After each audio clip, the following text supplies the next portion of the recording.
सुप्रभात प्रिय विद्यार्थियों, एक बार फिर आप सभी का स्वागत है। लास्ट टाइम हमने मैथिल अल्कोहल के बनाने की विधि पढ़ी थी, उसका चित्र आप सभी ने बना लिया होगा। आज हम पढ़ते हैं मैथिल अल्कोहल के भौतिक गुण, फिजिकल प्रॉपर्टीज़।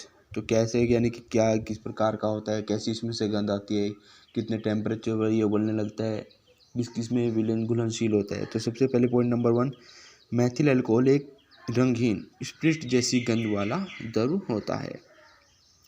किसमें से जो गंध आती है वो कैसी आती है? स्प्रिट जैसी, और इसका कोई रंग नहीं होता।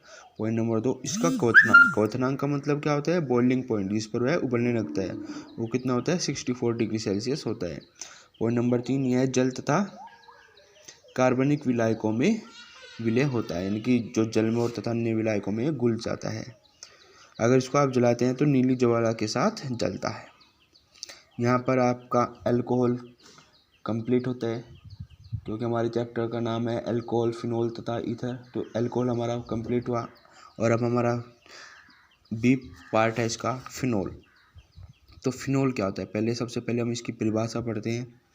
वे एरोमेटिक यौगिक, एरोमेटिक आप समझते हैं, चक्रीय होते हैं और जिनमें एकल बंध व द्विबंध कंजुगेशन में होते हैं, एकांतर में होते हैं, यानी कि पहले डबल बॉन्ड, फिर सिंगल बॉन्ड, फिर डबल बॉन्ड, और चक्रीय होते हैं। वे एरोमेटिक यौगिक जिनमें क्रियात्मक समूह OH जुड़ा होता है, यानी कि जब आपका क्रियात्मक समूह जो होता है OH हाइड्रोक्साइड एरोमेटिक यौगिक के साथ जुड़ा होता है, तो यह क्या कहलाता है? फिनोल कहलाता है। इसका एग्जाम्पल है ये आपका यहाँ पर कि एरोमेटिक यौगिक है आपका यहाँ पर, और इस पर ये क्या जुड़ा हुआ है? OH समूह। तो जब आपका OH समूह एरोमेटिक यौगिक के साथ जुड़ता है तो आपका क्या कहलाता है? वो फिनोल कहलाता है। नेक्स्ट पॉइंट हमारा फिनोल को बनाने की विधि, यानी कि हम फिनोल को कैसे कैसे बनाते हैं। काफ़ी इंपॉर्टेंट टॉपिक है। पॉइंट नंबर 1, क्लोरोबेंजीन से। ये क्लोरोबेंजीन से हम इसको कैसे बनाएंगे? तो क्लोरोबेंजीन को सोडियम हाइड्रोक्साइड के जलीय विलयन के साथ उच्च दाब व उच्च ताप पर गर्म करने पर सोडियम फिनॉक्साइड बनता है।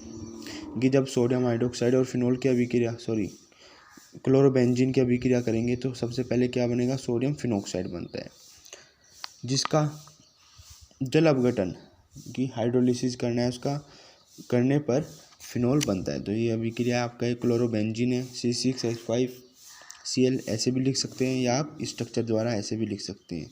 इसकी अभिक्रिया आप NaOH के साथ करी।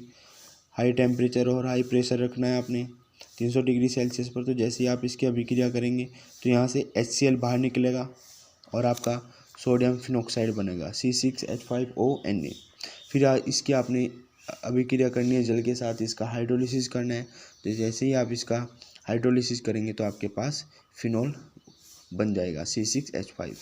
ऐसे भी लिख सकते हैं, या आप स्ट्रक्चर द्वारा ऐसे भी लिख सकते हैं। या आपका सोडियम फिनॉक्साइड, फिर इसका आपने जल अपघटन किया कि जल के साथ अभिक्रिया, तो आपका फिनोल बन गया। दूसरी विधि है आपकी बेंजीन डाइएजोनियम क्लोराइड से। ये आपका C6H5N2Cl बेंजीन डाइएजोनियम क्लोराइड है, इसका आप जल अपघटन करेंगे। जैसे ही आप इसका जल अपघटन करते हैं तो आपका फिनोल बनता है, साथ में नाइट्रोजन गैस बाहर निकलती है और हाइड्रोजन क्लोराइड बनता है। तीसरी विधि है इसकी सैलिसिलिक अम्ल से। तो सोडा लाइम यानी कि NaOH के साथ गर्म करने पर आपका फिनोल बनता है। तो इसका फॉर्मूला हुआ यहाँ पर, इसका सोडा लाइम के साथ गर्म करेंगे तो आपका फिनोल बनेगा। दूसरा क्या बनेगा? सोडियम कार्बोनेट और जल बनेगा। ध्यान से देख लेना इस अभिक्रिया को। NaOH के साथ अभिक्रिया करें तो आपका फिनोल बन रहा है, सोडियम कार्बोनेट और जल साथ में बन रहा है। चौथा पॉइंट आपका बनाने की विधि में टोल्यूइन के ऑक्सीकरण। टोल्यूइन क्या होता है? यानी कि बेंजीन के साथ जब आपका CH3 जुड़ जाता है वो क्या कहलाता है? टोल्यूइन। फॉर्मूला होगा इसका C6H5NH3, और स्ट्रक्चर इस तरह बनाएंगे। इसका आपने ऑक्सीकरण यानी कि ऑक्सीजन के साथ अभिक्रिया करनी है। तो जैसे ही आप इसका ऑक्सीकरण करेंगे तो आपका फिनोल, साथ में कार्बन डाइऑक्साइड और जल बनेगा। तो ये सब तो फिनोल बनाने की अभिक्रियाएँ थी, इम्पोर्टेंट अभिक्रियाएँ। अब इसके बाद पढ़ते हैं हम भौतिक गुण, फिनोल के भौतिक गुण। तो पॉइंट नंबर 1, शुद्ध फिनोल एक रंगीन क्रिस्टलीय ठोस होता है, जो ठोस जो यानी कि शुद्ध फिनोल होगा। ठीक है। पॉइंट नंबर 2 इसका गलनांक, जिस पर ये गलने लगता है, मेल्ट होने लगता है 42 डिग्री सेल्सियस, और बॉइलिंग पॉइंट क्या होगा 182 डिग्री सेल्सियस, क्योंकि ये ठोस है इसलिए अधिक टेम्परेचर पर ये उबलेगा। पॉइंट नंबर 3 यह जल में अल्प विलेय यानी कि बहुत कम विलेय होता है, लेकिन अगर आप टेम्परेचर 65 डिग्री सेल्सियस से अधिक कर देते हैं तो ये जल में भी घुलनशील हो जाता है।